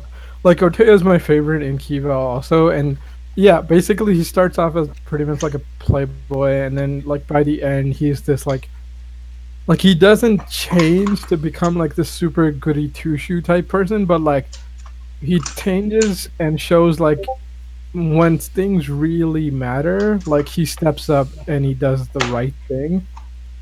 regardless of how hard it is. So that's what I kind of like about Kiva. It doesn't give you like clean heroes. It kind of gives you like, like everybody has problems, like, and then it's just when shit goes down, what do you do and how do you deal with them? And that's what Kiva's great at. Is like the characters are so good. Um, Anybody else have anything on Kiva? No. Decades ending sucked. Wait. Wait, Uh, go ahead, Roy. Decade has a good ending. It is the original TV series ending where Deanne shoots him in the face point blank. And that is the cliffhanger it ends on. That is a good ending. Yeah, but the I'm thing is, talking like, about the movie ending thing. No. Yeah. The movie doesn't exist. Deanne Okay. shoots Okay, Decade in the face, and that's how it ends. Okay, and then Tsukasa is dead basically. yeah, yeah, it's basically like basically that movie is like the final episode of Double to like the original ending is like the second last episode of Double, where it's like, well, it's nice that they're alive, but you kind of ruined this good thing. And then, after Yeah, killing the only Decade, problem with Decade is it's kind of a mess to get to that ending where it's like, yeah, this is a strong episode, but like, yeah, like, I mean, the whole second half of Decade was just a delay maneuver just because Double wasn't ready. So yeah, it's kind of a mess because like they really didn't plan the show to be this long, so like they were scrambling. and then Yeah, after Deanne shoots Decade in the face, he goes off and does Chodeno episode Yellow. Yes. Oh, to bring him And, back, yeah. Yeah, go ahead. Okay. The Jordan episode Yellow was the best Jordan episode that Jordan movie, I would say, because the end's complete to a mess. For as long as it sucks, but he at least gets a final form. And if you watch that coming off of Deanne just shot Decade, like there's like a bit of subtext there that the writers probably Yeah. didn't intend. That's like, okay, yeah, that actually does a lot for this. Yeah, that's true. I did watch the Decades ending, and then I saw Jordan. So it made sense to me as far as possible. Awesome. I'm gonna have to do that actually, like watch Decades Ending and then Chodeno, because Chodeno is actually a really good movie, like episode Yellow. Yeah. It's pretty solid. So yeah, I'm gonna have to do that sometime. And then the next one was Double, and we've pretty much Double. Double was a good ending when they actually beat the final antagonist, but then they had to keep going for a couple more episodes. And No, so one episode. Okay. Like, the They- Foundation they're X picking up- stuff. Okay, Foundation X stuff made sense. Like killing of Philip made sense, but they should have just ended there. Maybe reviving the movie, Excuse me. or but yeah, that would I just say that, or maybe like ended at Terror Door Pond. Wait. yeah, like if you came back in the movie, that I think, because then you can say, well, they were searching for a way for a long time, and then they ran into like Foundation X along the way. Do you guys have anything on Double Ending? No, I liked it except for the fact that the Ex Machina of bringing Philip back.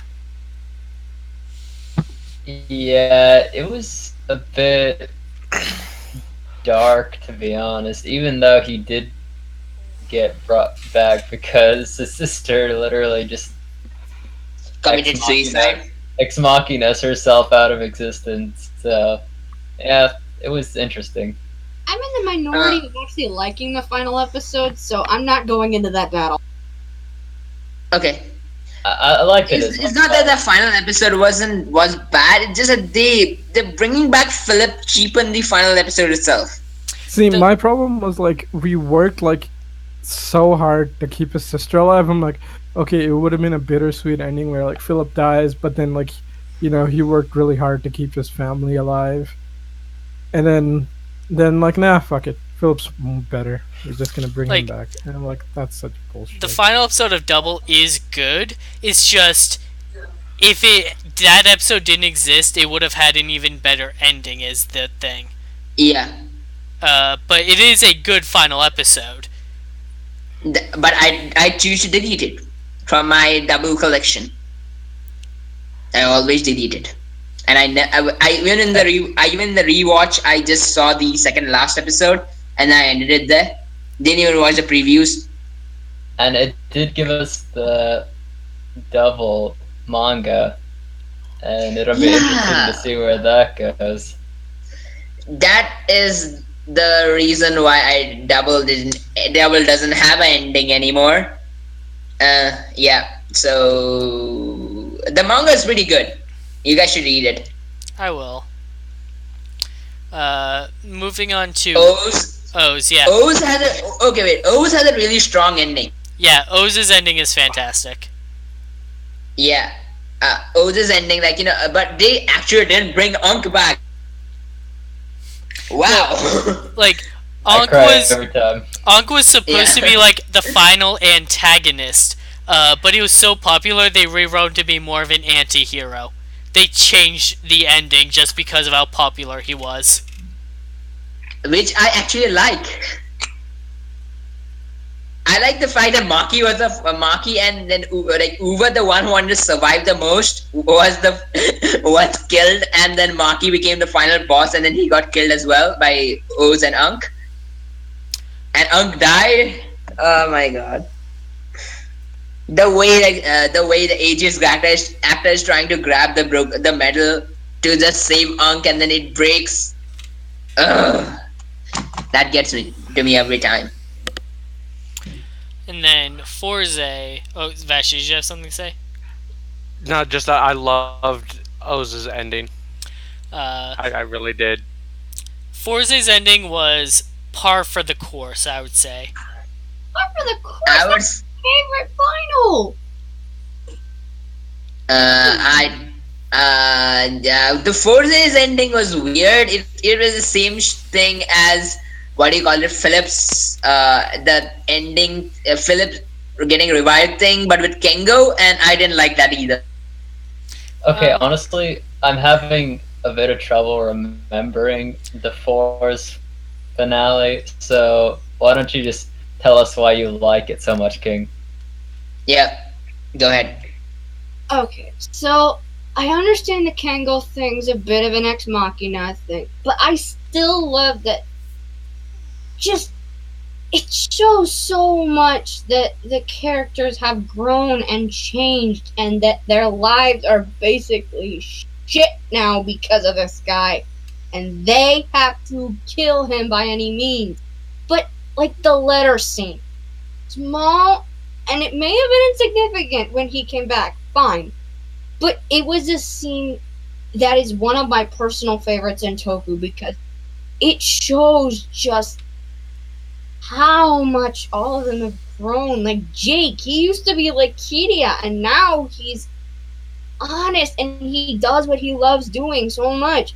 Miyu and Shun, they're not the shallow brats they used to be. They're hardworking, they're leaders, and just like even the main riders, Yusei was not the lying two-faced kid he is now. He's a fucking Interpol agent, and Gentaro, of course. I mean, he probably hasn't changed very much, probably the least out of a lot of them, but it still shows to me that that scene alone made it my favorite episode, because it is one of the greatest, like, how far they've come moments I have seen, in my opinion. Okay, I take my statement about Forza back, because I thought the letter scene was in a previous episode and not the last one.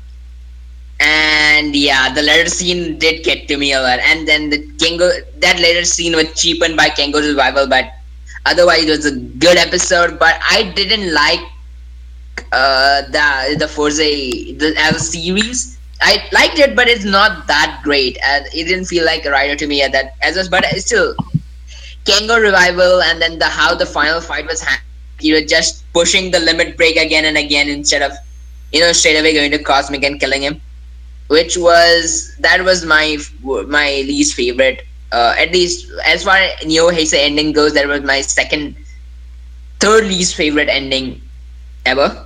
So yeah, I'll be honest, I don't remember Forza's ending that much. it is also forgettable. That was my problem. I will side with King on it. Like, I enjoyed Fours. It wasn't one of my favorite series, but the ending. She's right. It was one of the few series that did a very very good job of look how far these characters have come.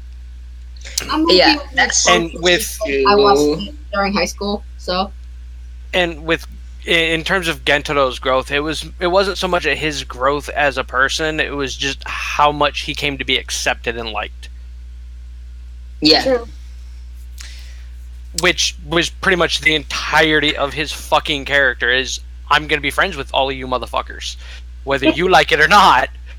And he So- actually did it. So yeah, it was a nice little touch that they did with it. It's like, but yeah, it's like her King likening Jake to Kiria. He was a little fucking shit at the beginning of the series, not to the level of Kiria's aspect of it. But at because I least think Jake didn't die for it. this is true. He came close because he kind of wanted to steal that goddamn switch. True. But yeah, Force had a great ending for a series that I feel didn't live up to par. Like, don't get me wrong, the series is great, but the sad thing is, my favorite thing about Forza is the fucking Bruce Lee reference. That's really the highlight of that series for me, is the fucking Bruce Lee reference with Meteor. Okay. Mm. So Okay, Wizard had a shitty ending. Hey, Okay man. ending, sorry, I wouldn't say shitty, but the Phoenix and No, Wizard no. thing wasn't that good as to me, Okay. as far as things go. All right. Let me just go back and then you can continue with this. Sorry, I had to step away for a bit. All right, we did double. So O's, O's had a good ending. Yay. Forza didn't watch it. Okay, Drago, go ahead with Wizard. Wizard, okay. If it had ended with all with the white wizard thing, and then Beast using his driver to foil White Wizard plan, that would have been the perfect ending. And then there was something with Gremlin. Yeah, and then there was something with 3 stupid episodes because Three stupid episode of Rider crossover. because Gaim wasn't ready. Yeah. Yeah. speaking of Guy, Wait, it wait, had a wait. good final fight, but the actual final episode itself was definitely under par. Yeah, if it had ended with with the Kaito thing, and instead of having the ending, and okay, if with the Michi, okay, if that just ended without the Michi fight and just without the Michi and Kota fighting against Jam, I would have been fine with the ending if they had just tried other loose end instead. But oh my god, Yeah. Jam coming back. They spend the entire final episode redeeming this asshole character, and then they bring in the movie villain for the final just for a fight scene in the last episode. Fuck that. That entire episode can be That ignored. was awesome. No, Okay, it wasn't. Michi, okay, redeeming Michi, I don't mind, but a fight in that episode was not something that should have happened. Would you prefer the movie one? I didn't even I- finish that movie. Okay, that Mars movie was they ended with that one the Silver Rider just coming there for 2 seconds, who turns into a football, and Gaim kicks the ball into Jam and kills him. How stupid that ending is. Oh, so Mars. Well, then he turns his name to Jam for some reason. Gaim infuriates me sometimes. All right, that's enough Okay, about okay, wait, Gaim wait. though. How Okay. was Drive's ending? Okay, that Wait, ghost wait, wait, episode wait. Oh, was step Stop, good. alive. stop, stop, stop. Okay, Yeah. like Vashi and Decade didn't even get to say anything about like Wizard or Uh, Gaim. You guys are Okay, and shit. King. Like, you guys have anything on like? Okay, I haven't seen Gaim, so I have nothing to say. But I'll say my Wizard thing, which is like, yeah, it really should have ended with the White Wizard fight. Like, I know why they had the fight with Gremlin because they're supposed to be foils, but I'm like, fucking, if X8 ended with X8 fighting Peridot, it would have been a better ending than that mess. And like the extra 3 episodes really sucked. I mean, like they weren't terrible, but like you could tell they were just filler because Gaim wasn't ready, which sucked. But Vashi and Decade, anything on Wizard and Gaim and King Yeah, also. sorry. That's fine. I don't really have anything to say on Wizard, but yeah, I think Gaim's last episode didn't live up to its last arc, but that's been forgiven because of the uh, let's say the Drive crossover movie and the V cinemas. So yeah, I think they wrapped up the Gaim story pretty well, just not in the show. But yeah, it's okay. um. Oh, sorry. Go ahead. Oh no, I was letting you go. Oh. Okay. Wizard. It was okay. I don't love it. I don't hate it. Gaim. Michi is one of my favorite characters in Gaim, so I'm a little partial towards that finale. Hindering though it may have been to the whole final arc, but I still liked it despite all that because that boy deserved a redemption. I don't care when. For Wizard, I can't exactly say for Wizard because I thought I had finished the series, but apparently I have not. Um, with Gaim, it was okay. I felt it wrapped the series up better in the movie rather than it did the series. Um, I had no problem with Michi's redemption, despite the fact that he was a giant shit dick for like that last arc. Um, Even if it was slightly understandable because he kind of went batshit crazy. Um, but it was a passable ending that, like I said, unfortunately wrapped up better in the movie. I was fine I would with. say. Okay, continue, right? I was fine with Michi getting redeemed. My problem is that they spend the entire last episode on it, and then move on to a unrelated fight. Mm. You know what I liked more in Gaim than rather than the entirety of the series? The movie with Zack. 45 minutes of Gaiden. pure goodness. Yeah. Yeah, that one was good. Yeah, it had like a Duke one was shitty and then this one was great.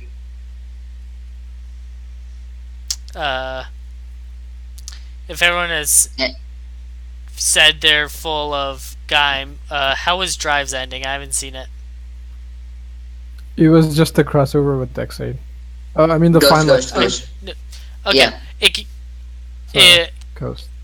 besides that, like, how was the actual resolution to Drive's story? Terrible. I would say It is. I would say great.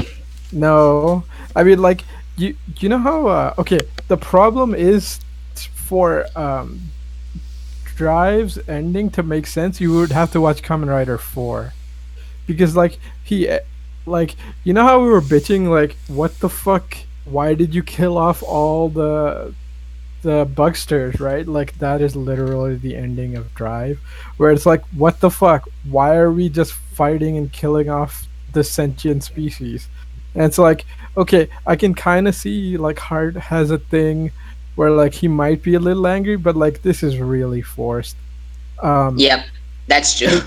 and then and then like it ends with like Shinosuke is like, "Oh, I'm gonna protect the sky," and stuff. And I'm like, that only makes sense if you watched Kamen Rider 4. Like, otherwise, you're like, what the fuck is he going on about? So the problem with Drive's ending is like, one, it took a villain that was turning kind of a good guy. Like, he comes back and he gets his own movie and he's a good guy, right? Um, and two, to get it to fully understand what the fuck Shinosuke is on about, you'd have to watch a tie-in movie to a fucking theater movie that came out in theaters. So like Kamen Rider GP came out, and Kamen Rider 4 is a tie-in to that. So you'd Mm. have to watch two movies, and turn like one villain who was turning good into a bad to get to the ending of Drive for it to make sense. So it doesn't feel right. Like, it's kind of a mess. But the final episode with Ghosts, that's a really fun one. Like, it being so close to Drive's ending, which was really heavy. The Coast episode, which is just another like, hey, we're going on a coast, we're going on a case, and oh, this time it has weird paranormal shit because there's ghosts and stuff, and there's this random like other Roy or something, which No, is gangster, something like that. yeah, which is kind of, I mean, which was mentioned, but like you never saw his number, so it's like, where's this guy? And it's kind of their version of like Foundation X sort of thing, where it's like, oh, right, the Remuda are all around the world, so one of them from some other country came in. So like, it's a really fun episode, but like, it feels so jarring coming after like how heavy the ending of like uh Drive's actual ending was, because you're like, no, like it wants to be bittersweet, but it just feels sour because like it didn't have to end like this. Like, how like last episode we're like, what the fuck is this? Like, why go down this road? That's what Drive's ending is. Okay. But Uh, okay. Let me say yeah, something. go ahead. Okay. Yeah, that is the one thing I didn't like about. Okay. The reason why I said that ending was good is because Go fucking killed what do you call that, Bano. The way he killed him was epic. Yeah, see, I'm okay with like That the thing goat. redeemed the entire episode for me. So except that, otherwise the ending was okay. See, that's the wizard problem of like, yeah, it's a cool fight, but I'm like, it's not a true ending because like didn't have his final fight, where it's like, I, it's the whole wizard thing all over again. Especially like 2 years in a row was a real pain in the ass. Where it's like, oh no, Gaim happened, right? So it's both wizard and Gaim's problem in one ending, where it's like you need it's a tie into the movies, and it's a shitty thing where it's like the secondary writer gets the better fight, but like the actual fight with the main writer is kind of shit. The only other problem with that is like, and then Mock just like explodes, like the episode before, and it's like, oh my god, you're like the nicest guy, you were like the best character, and you're dead, and they're like, he sort of comes back in the V cinemas, which is really dumb because the way he comes back, right? Jesus, Like, Jesus. oh, Jesus sorry. becomes a toy car. Right, like they literally just go like, oh, we're gonna take over this human because Chaser is modeled after this guy, and he doesn't have any friends, so I guess nobody's gonna give a shit that we just took over and made him our friend. It's fucking like Drive is weird. Like, it has a lot of shit like this, where it's like, oh, you fixed the dumbass ending, where like all these cool characters died, but like the way everybody comes back is like fucked up, and it's like, where it's like, well, like technically we've never seen this character, so I can't feel really bad for him, but like what you did is messed up, but you brought back this like fan favorite character, so it's like, yeah. Okay. But no, the guy gets his body and then changes to the toy car. Oh my god. Does anyone man, else like, have Drive anything to is- say on Drive? No, because sadly that actually does explain it very well. I hate to say it, but it does. Nah, I'm good. Yeah, I like the V cinemas, but I kind of actually liked how tied into the movies it was. It wasn't just. I mean, especially after the Guy movie. Holy shit! So yeah, I really liked all the Drive movies, really, and V cinemas. So I Yeah, enjoyed that as a whole, but yeah, the ending and then subsequent kind of bringing people back, it was pretty choppy. yeah. I mean, Drive's thing is like it's got the decade problem of like its movies are better than the damn show, or at least like whatever. Drive is fucking weird. Um, yeah, I like the problem with it being so tied in is like we watch all this stuff, but like what if you're just a kid?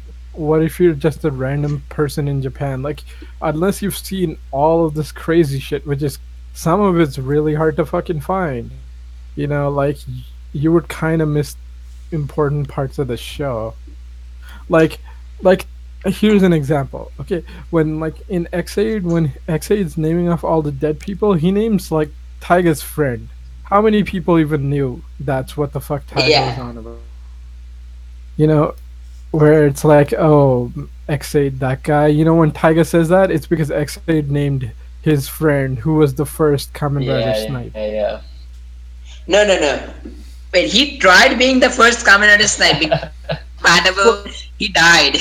okay, yeah. So I haven't seen episode 2, but like the point is technically he was the first user of the snipe gadget or prototype. Um, Yeah, pretty much. like how many of you guys watching He got? actually survives.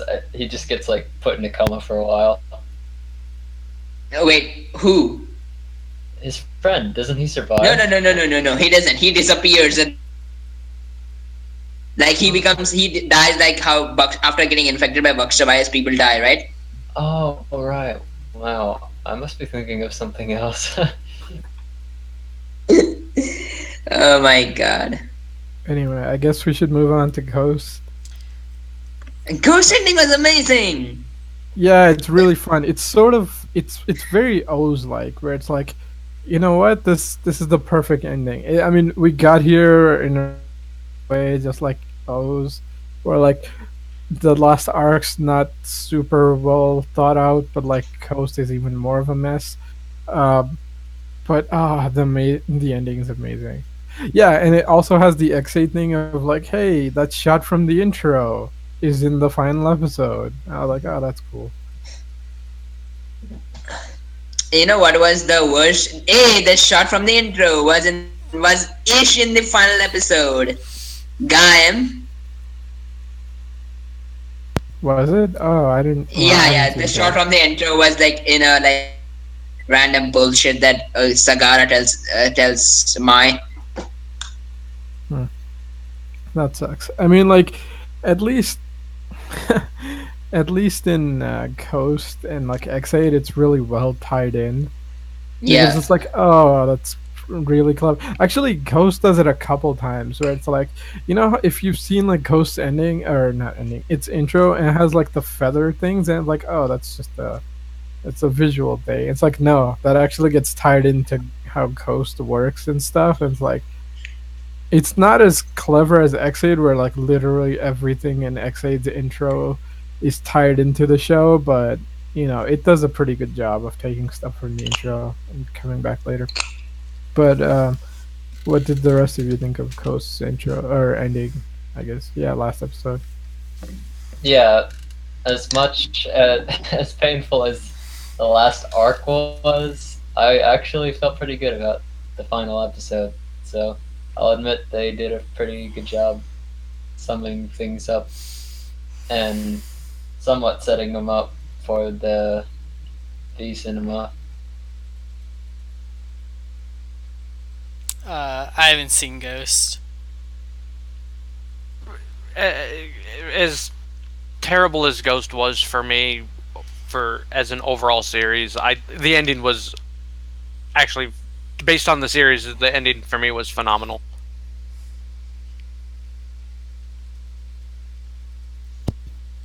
Anything, King? Um, okay, I kind of sort of didn't get to see the ending, but I did keep up with it until like 46, I want to say. I just never got to see the ending because I was really sporadic with school. That's why I tried so hard with Ex-Aid. Oh, okay. That's fine. That's fine. I mean, like, Ghost's last episode's actually really good, but it's fine. Then I know what I'm Uh, watching later. Alright. Yeah. And we've already said our fill of Ex-Aid's ending.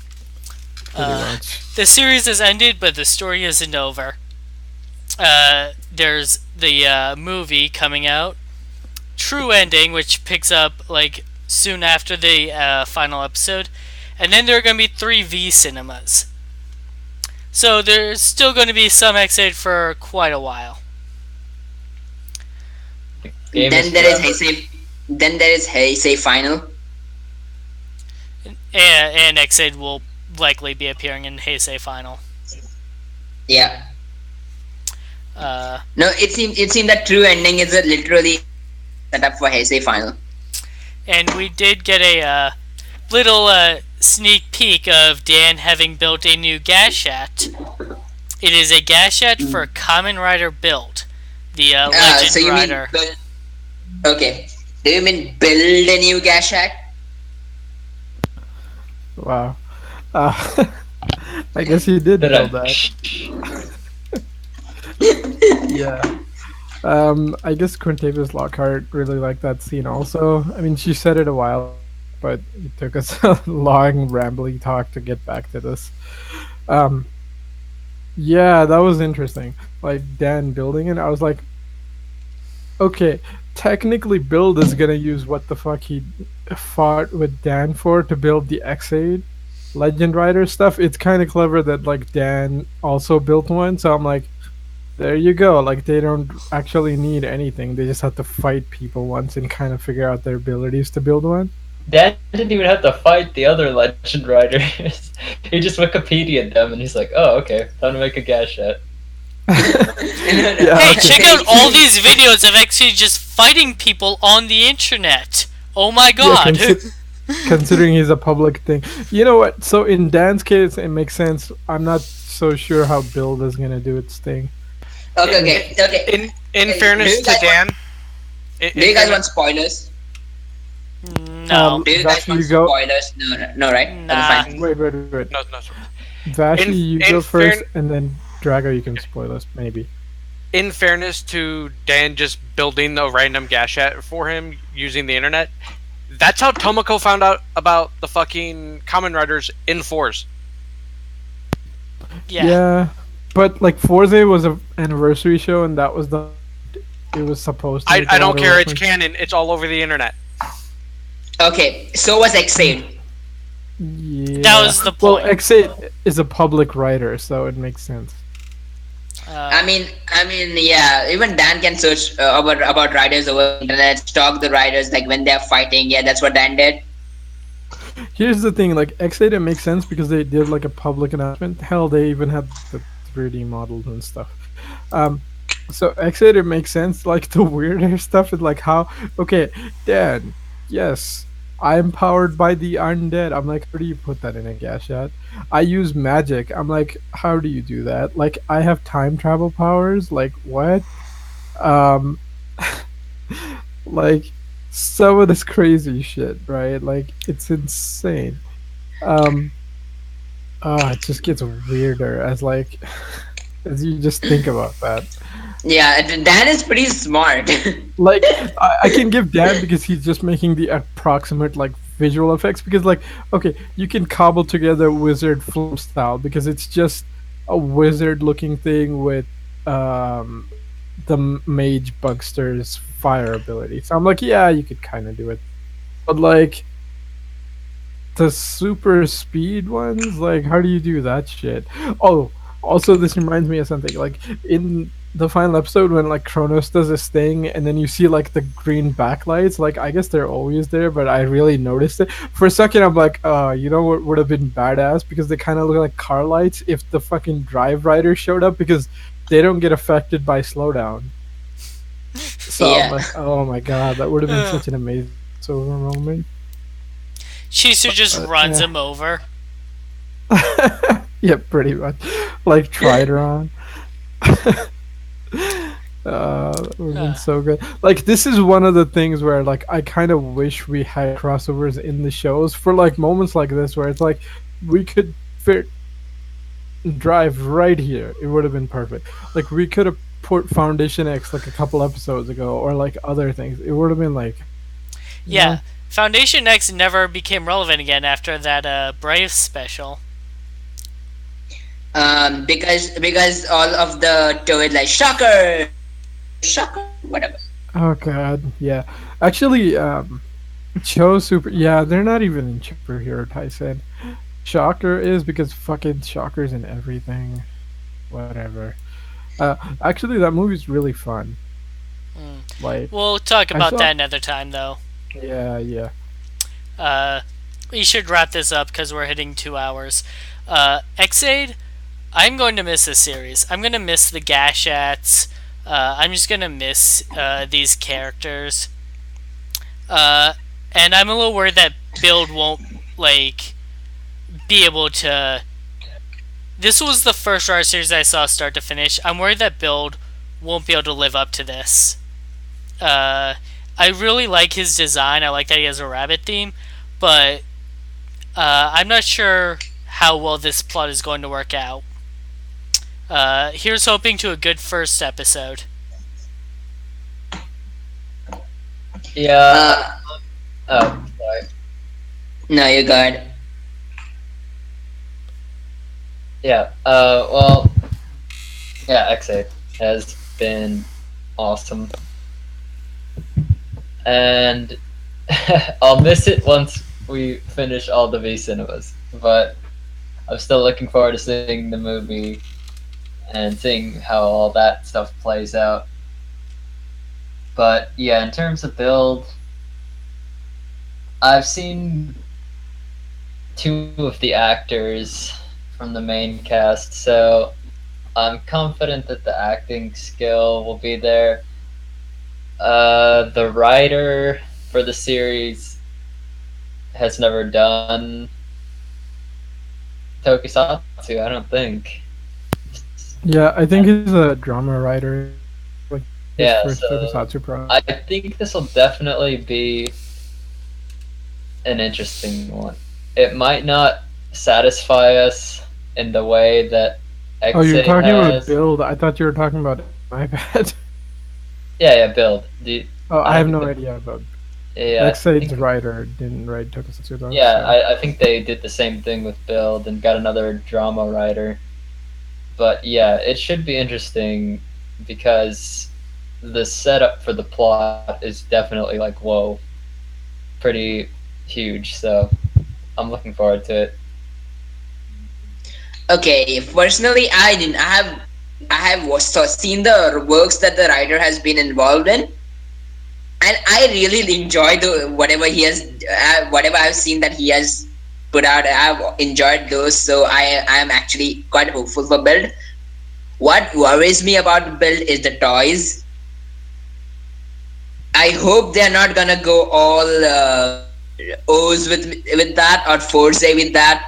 Especially Force with that. Force and Ghost are the worst offenders. A Wizard too. So I hope they don't go with Force Wizard and Ghost on the toys. Yeah, I mean, like the actual toy line is sort of doing because it's like a combine this thing with that thing. It looks more like a Megazord, which whatever. Bandai's been trying to get like Sentai style mecha shit in Rider forever. Um, but as for Yeah. as for like the show, okay, they're all all the talk is like, oh, we wanted to like show all this like overly toy stuff is alienating the fans. I mean, like maybe they finally saw that holy shit, X8 is good, from all the Twitter followers and stuff. Like we have older fans and stuff. I mean, also from Amazons too. So they're saying all the shit of like, oh, the two writers in build, there might be more, but the first two are gonna be like Rider 1 and 2, and it's gonna be more Showa s. They're gonna have bikes and they're gonna be modified humans, um, and like early, like they're saying Showa, but I think they mean like early Early Heisei Heisei. esque, or at least that's what they're saying. My problem is like that's fucking marketing, because it's the whole thing of like, oh, he's a genius physicist or something. The smartest writer. I'm like, yeah, we had two genius gamers and they couldn't do shit. So like, it's just We we buzzwords. we had Tachibana, who was a scientist, and he Okay, was said to be holy a crap. genius. Holy crap, I'm looking at the dramas this guy's written and I'm freaking psyched. Yeah, Give us a he has list written, if you can, he has given a good he has given. uh, well, or just a yeah, couple. I'll just I can just link you guys to the wiki page that I found. But yeah, I mean it's also pretty diverse, like some rom com, some Some he wrote Crows. kind of like Whoa. psychological stuff. Yeah, it's pretty interesting. Yeah. So I really like this guy. So as far as in even the actors, I'm not worried about. And the second, and then, but the fact is the only thing I'm worried about is the way they are gonna handle the toys and the way the what do you call it, the series is gonna. This I just am worried that the series is not gonna live up to X8 isn't the issue. I'm telling you, the series is not gonna be as consistent. I am just worried about the consistency. Yeah, that's what I'm worried about too. Because like every time they throw buzzwords of like, oh, we're trying to do this, and our characters are really smart. Well, look at how double our shit is. And I'm like, you're literally throwing every buzzword you can to get as many people to look at this show. I'm like, yeah, that that just means it's a mandate. That's not what the show is. Yeah, Um, and the problem with that is like, unless it's really consistently written, which I really hope it is, because like it's good to have drama writers, because for the last couple of years we had like anime writers, and like anime writers aren't bad. All right.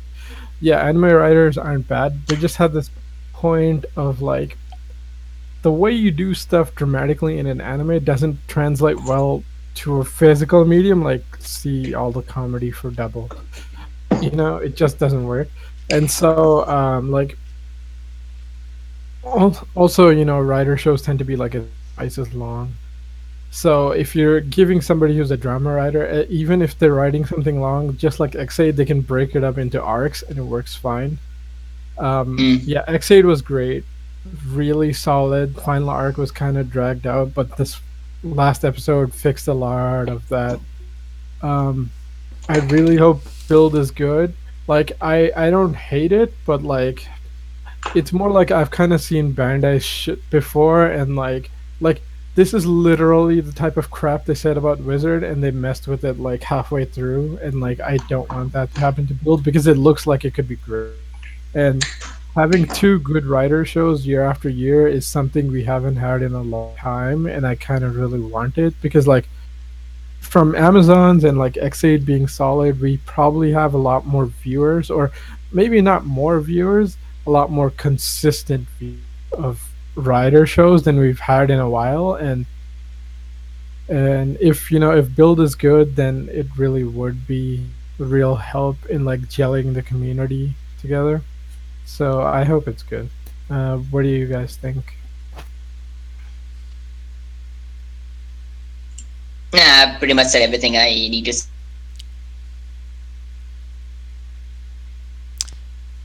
Um, for me, I will miss the hell out of Ex-Aid.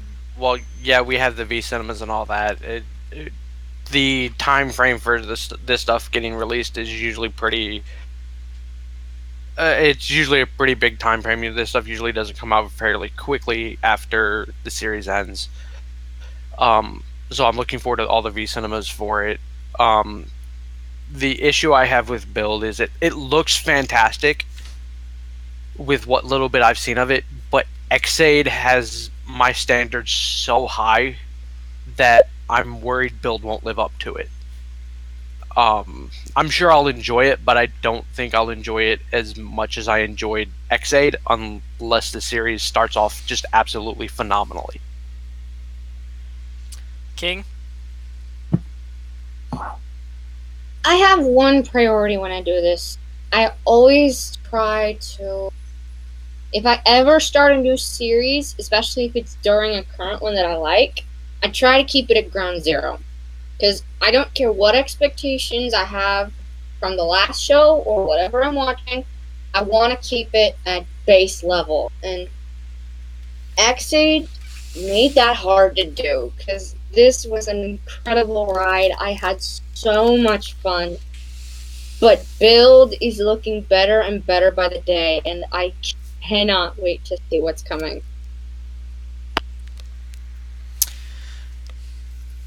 With that being said, sayonara Ex-Aid. Next week we'll be starting off with Build. Until then, see you next time. Thanks for listening. Bye bye. Later, taters.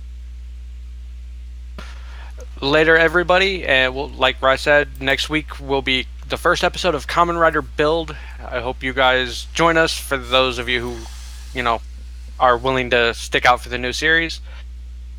See you guys next time. Okay. Ex-Aid was great. Hope Build is awesome. Also, thanks everyone for sticking with us through all these podcasts. And once again, if you are interested in being on these podcasts, either the Sentai or the Rider ones, just let us know and we'll hook you up, I guess. So, see you everyone at the Build podcast.